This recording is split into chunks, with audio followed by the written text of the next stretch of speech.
नमस्कार, मी संजय कुमार. 10वीच्या सर्व विद्यार्थ्यांचं आपल्या युट्यूब चॅनल मध्ये हार्दिक स्वागत. आता बघा, हा 2024 ला आलेला क्वेश्चन पेपर आहे. बघा काय वाक्य आहे, the sight of the food maddened him. यामध्ये आपल्याला काय करायचं लक्षात असू द्या, add question tag. Question tag करताना दिलेलं वाक्य जशाच्या तसं आपल्याला काय काढायचंय, लिहून काढायचंय. आणि फुल स्टॉपच्या जागी आपल्याला काय द्यायचंय मित्रांनो, कॉमा द्यायचा आहे.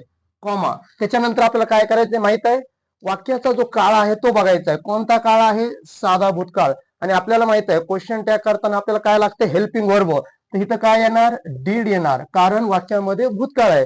दिलेलं वाक्य जर होकारार्थी असेल तर आपला क्वेश्चन टॅग हा निगेटिव्ह असतो, आणि दिलेलं वाक्य निगेटिव्ह असेल तर क्वेश्चन टॅग होकारार्थी. मग डीडचं काय होतंय, डिडंट. आणि अपॉस्ट्रॉफी लास्टला काय करायचं, हे जे सब्जेक्ट आहे त्याचं आपल्याला प्रोनाउन मध्ये रूपांतर करायचंय. मग याचं रूपांतर काय होतंय, डिडंट इट. अशा रीतीनं या वाक्याचा क्वेश्चन टॅग झालेला आहे, डिडंट इट. त्यानंतर बघा, only his mother was looking at him. या वाक्याचं रूपांतर आपल्याला करायचंय प्रेझेंट परफेक्ट टेन्स. आणि आपल्याला माहित आहे टेन्स मध्ये रूपांतर करताना महत्वाचं काय असते, वर्ब. तर बघा, वॉज लुकिंग ऍट हिम, तर याचं आपल्याला काय करायचंय, प्रेझेंट परफेक्ट टेन्स. आता ओनली हिज मदर आहे त्याच्यासाठी काय येणार, हॅज. परफेक्ट. लुकिंगचं तिसरं रूप काय येणार, लुक्ड.